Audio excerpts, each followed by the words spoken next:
Hello, magandang araw sa inyo lahat. Ako si Purple O, bumabalik para sa usapang trabaho. No?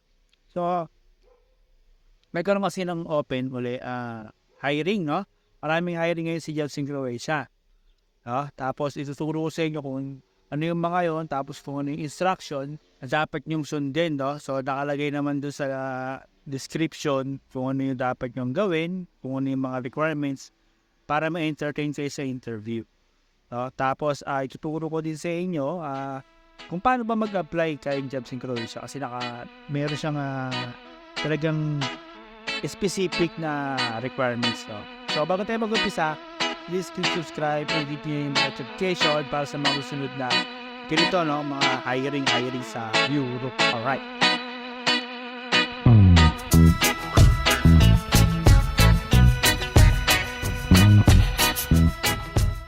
Hello, magandang sa inyo lahat, bro. So, ito na nga yung requirements na kailangan. Paano mag-apply ba sa Jobs in Croatia, no? So, ito na kailangan nyo. Kailangan ang edad nyo is 25 to 40 years old, no? So, tapos, at least meron kang 2 years of experience sa mga such. Palagay mong qualified siya, no? So, pag ko pakita yung mga hiring ng Jobs in Croatia, so dapat meron ka nito, no? So, una-una, magpasa ka ng resume, no? Dapat yung resume na FS Word, tapos meron kang 2x2 picture doon sa resume mo. At pangalawa, meron kang NBI apostille, no? So, saan ba na kukuha yun? So, dapat papa-appointment ka muna, magpapaschedule ka ng NBI, tapos sunod lang po, nakuha mo na NBI, pumunta ka ng DHA, ipapostille mo na. So, ang sumunod, kailangan meron kang at least diploma, high school diploma, college diploma, mga certificate ng TESDA and C2. No? Alright. So, tapos kahit mga college, mga transcript o whatever. No? Tapos yung sumunod naman, kung ang ina-apply mo isa, siyempre mga driver o forklift, kailangan mo na lisensya, no? So, kailangan mayroon kang valid license, no? Para sa mga nag-a-apply, mga driver, mga truck driver. So, lastly, ang kailangan mo is COE. So, ano ba ibig sabihin ng COE? Certificate of Employment. So, kailangan mo mayroon kang copy niyan. So, dapat kung wala pa, mag-request ka na dun sa mga previous employer mo, sa mga previous company na pinasukan mo, granted naman siguro nila yan kasi for employment purposes lang naman yun. Wala ka naman siguro babayaran yun kasi wala ka namang maling ginawa sa company nila or sa violation or something. So, ibibigyan ka talaga nila ng COE niya pag wala ka talaga. No? So, kung mag-apply ka kasi ng abroad, kailangan talaga meron kang COE. Kasi bakit? Kasi ilalagay yan doon sa mga employer na apply mo sa abroad, no? Hahanapan ka talaga ng experience. No, so, isang katibayan na rin kapag meron kang COE na totoo ka talaga nagtrabaho sa ganitong field, no? So, unahin nyo na kaagad si NBI, guys, kasi pag kumuha ka kayo ng NBI, tapos na-hit pa kayo, medyo matagal yun. Mga 1 week pa yun, matagal. Tapos, ipapaano pa yun, yung apostille. Pupunta ka dun sa may DFA, sa may Asiana, o kaya dun sa may Cubao, meron dun. Sa Alimol, no? Doon lang alam kung pwedeng magpa-apostille ng apostille ng NBI, no? So, ano bang purpose doon? Kasi, pagkakaalam ko, as far as kaya nire-require mayroong NBI kasi ayun na isa sa requirements para makakuha ka agad ng visa, working visa dito sa Europe, no? So, kung mapapansin nyo kahit saan kayong pumunta na agency na nag-hire sa mga Europe, talaga required si NBI. So, ayun. So, siyempre, si apostille, medyo matagal ang process. Linggo abutin. Kaparehas din ni NBI. So, pag meron talaga yung chances na makapasa na kagad kayo, yun. Ilakad nyo na kagad yung NBI nyo, guys. So, ayun. So, kapag meron ka naman ganyan requirements, so ito na yung mga hiring. Yan.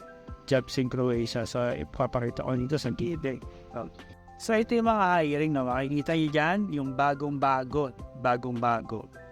Mayroon silang welding, no? Meron silang specific na welding na skill na kailangan mo. So, nandiyan sa may description, nakikita nyo dyan sa may screen, yung description na kailangan. Or kung puntahan nyo na mismo yung Facebook page ni Jobs in Croatia at scroll down nyo, makikita nyo yung mga description doon. No? So, ito guys kailangan meron kayong WhatsApp account, no? WhatsApp number or WhatsApp account, basta ganun. Kasi doon kayo i-interviewin, no? So, ito pa, meron diyang specific, meron diyang mga ibang hiring, talagang nire-required na yung NBI mo dapat naka-apostille na, no? Kasi pag hindi ka naka-apostille yung NBI mo, hindi ka may interview. So, ihanda na natin yan guys. So, kapag may bala ka talaga mag-abroad na papuntang abroad, so Europe, so pag may NBI ka na, pumunta ka na kagad ng DFA, ipa-apostille mo na yan. Kasi kahit man hindi man sa Jobs in Croatia ka mag-apply sa ibang agency, sa ibang ganun pa rin ang hahanapin sa'yo. So, teka lang guys, so, disclaimer lang po. So, hindi po ako konektado kay Jobs in Croatia. So, disclaimer po, hindi po ako talagang hiring officer ni Jobs in Croatia. Ipasok lang po ako ni Jobs in Croatia, na-hire niya po ako, no, para makapagtrabaho sa Europe. So, disclaimer lang po yun ulit. Hindi po ako yung hiring officer. Meron po dyan sa description, nandiyan po yung email address ni Jobs in Croatia. Diyan po kayo mag-apply guys, no? So, ayun, no? So, okay, balik tayo, no? So, ayun, kailangan niya talaga yun. Hindi nyo nakapostil na, tapos handa na, no? Para kasi, just in case, mapili kayo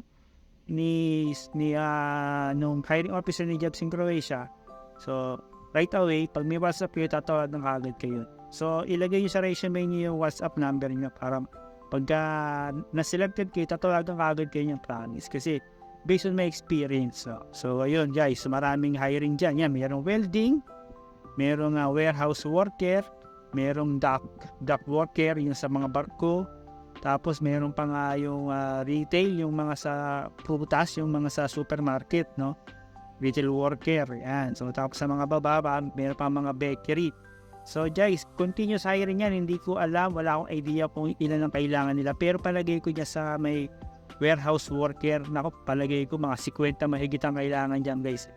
So ayun guys, huwag nyo na palagpas itong hiring, no? So itong hiring na to, hanggat hindi pa sinasabi rin sa may na close na, open pa rin yung continuous, open pa rin yan guys.